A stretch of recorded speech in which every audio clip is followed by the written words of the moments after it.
Matthew 5:48. Be ye therefore perfect, even as your Father which is in heaven is perfect.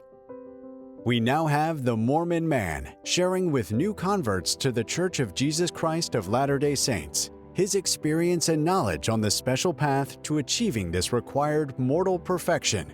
Here to simplify how this path is not so complicated is the Mormon Mann.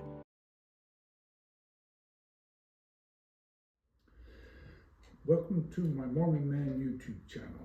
I am Kendall, the Mormon Man. To review what I have taught in the previous video, I introduced Christ's teachings in the Sermon on the Mount, specifically reviewing the Beatitudes and their meanings. I strongly suggested that the Sermon on the Mount is a spiritual ladder that each of us must climb to reach the highest degree of this kingdom of heaven, the celestial kingdom. We are now going on to chapter 3b, where I will continue to illustrate that Jesus Christ was teaching a particular path for his followers, his disciples, us, to become like him, physically and spiritually complete persons, that we can become holy without spot. In all my years in the church, I have learned about the letter of the law versus the spirit of the law, and the lesser law versus the higher law. It is Jesus Christ himself that taught me the spiritual meaning of the differences between these. It is in Jesus Christ's Sermon on the Mount that teaches the differences between the letter of the law and the spirit of the law, and then the lesser law versus the higher law. In Matthew 5:25 to 44, Jesus gives the basic characteristic or commandment that we should be following, and then adds to it, where the laws become higher laws, and definitely a harder way to live the law or the commandment.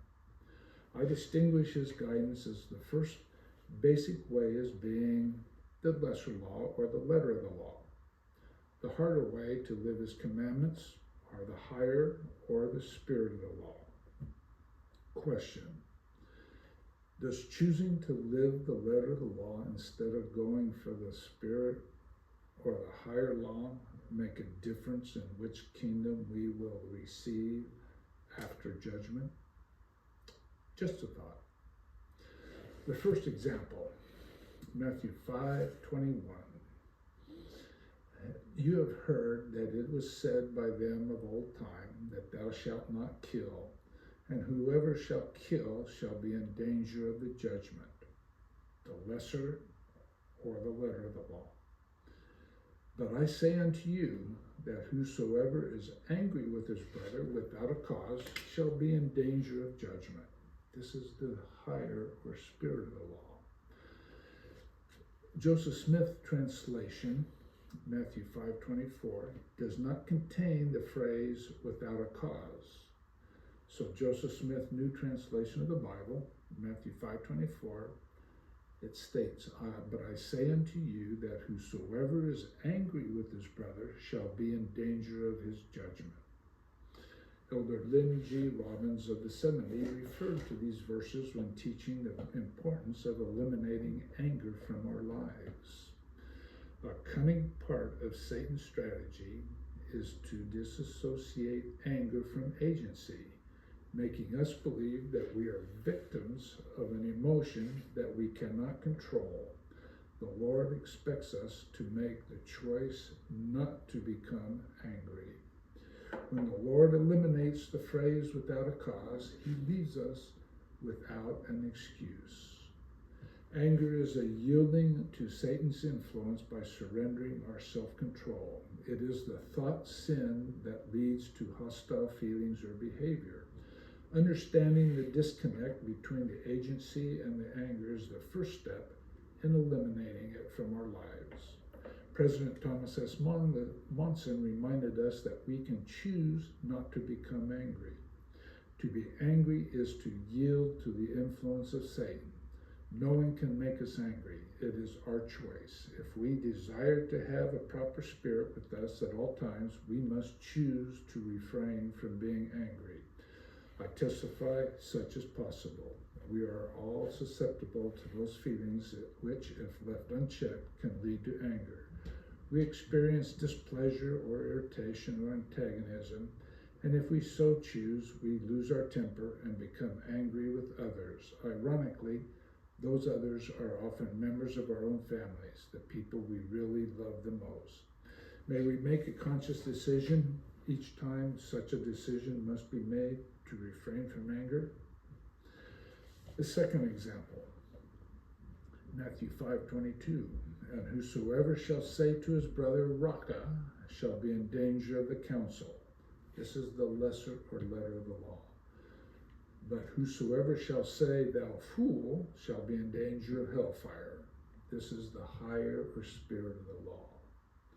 The third example, in verse 27, ye have heard that it was said by them of old time, thou shalt not commit adultery. This is the lesser or letter of the law. But I say unto you that whosoever looketh on a woman to lust after her hath committed adultery with her already in his heart. This is the higher or spirit of the law. Elder Jeffrey R. Holland of the Quorum of the 12 Apostles discussed the seriousness of the sin of lust. Why is lust such a deadly sin? Well, in addition to the completely spirit-destroying impact it has upon our souls, I think it is a sin because it defiles the highest and holiest relationship God gives us in mortality. The love that a man and a woman have for each other and the desires that couple has to bring children into a family intended to be forever, love makes us instinctively reach out to God and other people. Lust, on the other hand, is anything but godly and celebrates self-indulgence. Love comes with open hands and open heart. Lust comes with an open right. President Dalnotes of the First Presidency spoke about the effects of pornography, a prevalent cause and promoter of lust, on those who view it. Pornography impairs one's ability to enjoy a normal emotional and spiritual relationship with a person of the opposite sex. It erodes the moral barriers that stand against inappropriate, abnormal, or illegal behavior. As conscience is desensitized, patrons of pornography are led to act out what they have witnessed, regardless of its effects of their life and the lives of others. The fourth example, verse 33. Again, ye have heard that it hath been said by them of old time, thou shalt not forswear thyself, but shalt perform unto the Lord thine oaths, the lesser or letter of the law. But I say unto you, swear not at all, neither by heaven, for it is God's throne. This is the higher or spirit of the law. Nor by the earth, for it is the footstool, neither by Jerusalem, for it is the city of the great King. Neither shalt thou swear by thy head, because thou canst not make one hair white or black. But let your communication be yea, yea, nay, nay, for whatsoever is more than these cometh of evil. The Lord speaks with clarity on this subject through his prophets. President Joseph Fielding Smith states, profanity is filthiness. A person is known as much by his language as he is by the company he keeps. Filthiness in any form is degrading and soul-destroying and should be avoided. Ephesians 4:29. Let no corrupt communication proceed out of your mouth, but that which is good to the use of edifying, that it may minister grace unto the hearers. Christ's latter-day instruction about our language is as follows, and this is in Doctrine and Covenants 108:7. Therefore, strengthen your brethren in all your conversation, in all your prayers, in all your exhortations, and in all your doings. Now, the fifth example, verse 38. Ye have heard that it hath been said, an eye for an eye and a tooth for a tooth. That's the lesser law or the letter of the law. 39. But I say unto you that ye resist not evil, but whosoever shall smite thee on the right cheek, turn to him the other also. This is the higher or spirit of the law. Elder Robert D. Hales of the Quorum of the 12 Apostles taught, when the Savior called his disciples to follow him, they were living the law of Moses, including seeking an eye for an eye and a tooth for a tooth. But the Savior came to fulfill that law with his atonement. He taught a new doctrine. Love your enemies, bless them that curse you, do good to them that hate you, and pray for them which despitefully use you and persecute you. Okay, the sixth example. And if any man will sue thee at the law, and take away thy coat, that's the lesser law or letter of the law, let him have thy cloak also, that's the higher or spirit of the law. Our seventh example, verse 41, and whosoever shall compel thee to go a mile, the lesser or letter of the law, go with him twain, the higher or spirit of the law. Our eighth example is in verse 42, give him that ask thee, and from him that would borrow of thee, turn not that away, the higher and spirit of the law. The ninth example, 43, ye have heard that it had been said, thou shalt love thy neighbor and hate thy enemy. That's the lesser or letter of the law. But I say unto you, love your enemies, bless them that curse you, do good to them that hate you, and pray for them which despitefully use you and persecute you, the higher or spirit of the law. President James E. Faust of the First Presidency taught about the healing power of forgiveness, our natural response to injuries inflicted by others is anger. We may even feel justified in wanting to get even with anyone who inflicts injury on us or our family. Now the 10th example, Matthew 7:1. Judge not that ye be not judged, for with what judgment ye judge, ye shall be judged, and with what measure ye mete, it shall be measured to you again. The Joseph Smith translation clarifies the Savior's words, judge not unrighteously, that ye be not judged, but judge righteous. This commandment, not to judge, is a very controversial commandment that affects just about every individual, every family, all of our friends, or some of our friends and enemies. I know from experience that in a family, when one particular member messes up, there is a whole lot of judgment that begins to happen. Judgment from both sides, the harsh sides to the over-forgiving sides. Then judgment starts happening to those over-judging negatively to the over-forgiving sides. I am sure most of you experience these types of judgment problems in your relationships. If not, I commend you. You are blessed. When these judgment problems arise in your families and relationships, I suggest that you follow President Dallin H. Oak's guidance on judging. He does an excellent job in defining our responsibilities when it comes to the problems of judging others. And President Oakes explained these teachings and their applications basing his comments on the principle that there are two kinds of judging: final judgments, which we are forbidden to make, and intermediate judgments, which we are directed to make, but upon righteous principles. This teaching can be found in the article Judge Not and Judging, Ensign, August 1999, pages 7, 9 through 12. These are the righteous principles.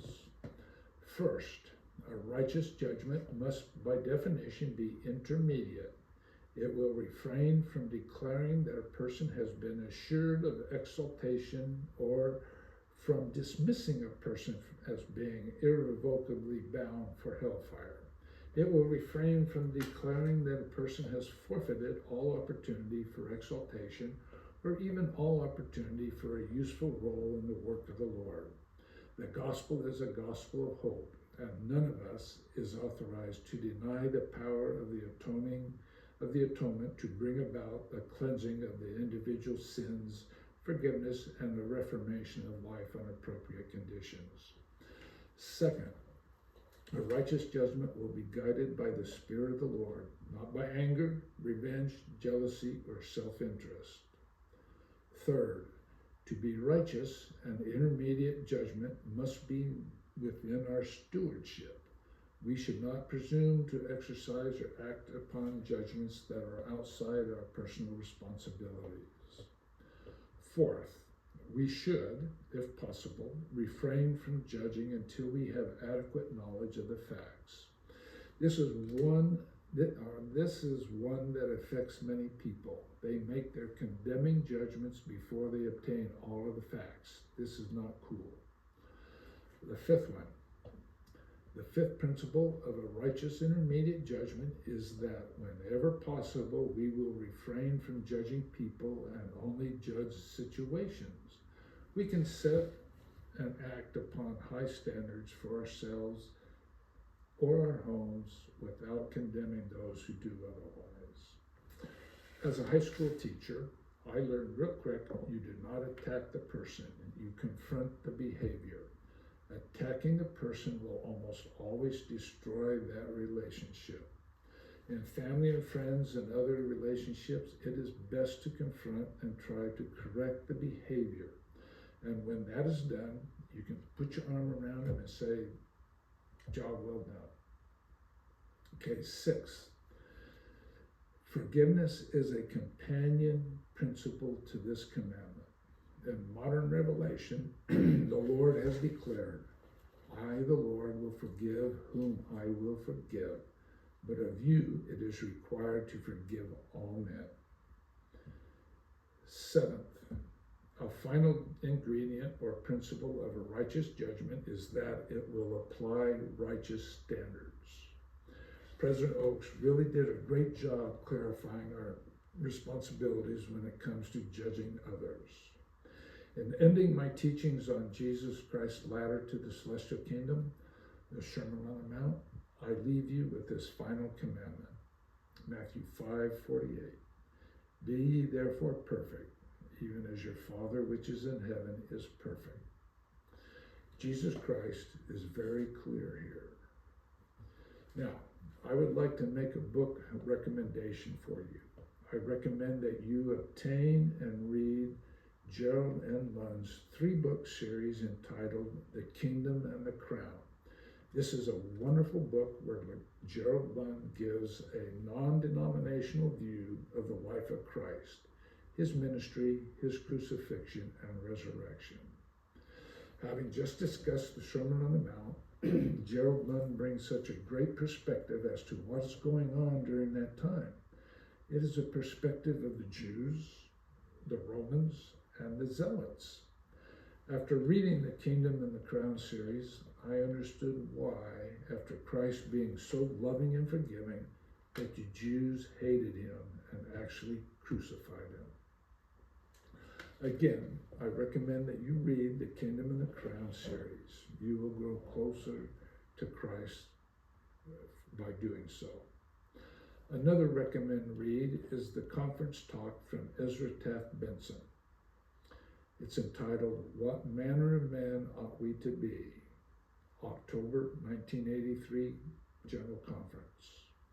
I want to share my testimony with you that the Sermon on the Mount was where Jesus Christ first shared his teachings to his new followers on becoming perfect and how to reach that perfection. Keeping it simple, Kendall, we can reach this goal of being spiritually complete a person that does not have to be flawless. Hey, we can make mistakes along the way. Whew.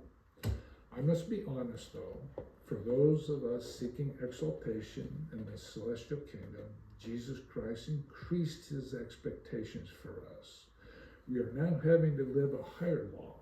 We need to live the spirit of the law. Where much is given, much will be required. Luke 12:48. 2 more questions on the topic of the lesser law and the higher law. As a church going from the old home teaching program where we were accountable for our efforts on a monthly basis to the new ministry program where we are not accountable on a monthly basis. Is the new ministering program the letter of the law or the spirit of the law? Last question. How are we doing in our ministering assignments? Okay, this concludes the second half of chapter 3 on the Sermon on the Mount. My next video will suggest what could become one of our main goals in life. The next video is chapter 4, and it's called our ultimate goal, see the face of Christ. Oh, come on, Kendall. We all know that no one can see the face of God and live. You must be smoking something funny that goes to your head. No, really. Stick with me in this next chapter. Just trust me for another 10 to 12 minutes. You'll really be glad that you did.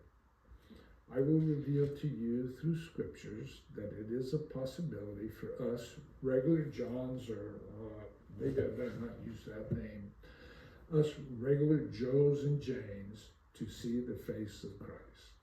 It is a direct link to our calling and election made sure, or achieving mortal perfection. If you liked what you saw in this video, please press the like button below. If you haven't already subscribed, please do so now. That will help you keep in touch with my past and future videos. It is important that you like and subscribe to my videos and channels. The more likes and subscribers that I get, the more the YouTube will pop up my videos to friends and other members of other churches who are searching for Mormon and other religious stuff. Thank you again for hanging in there with me today. I hope you have a great rest of your day and week ahead of you. I'll see you in my next video. Bye-bye. Be watching for the next chapter where the Mormon man will continue to explain how it's not so hard to achieve mortal perfection in this life, simplifying the complicated in so many ways. Stay tuned.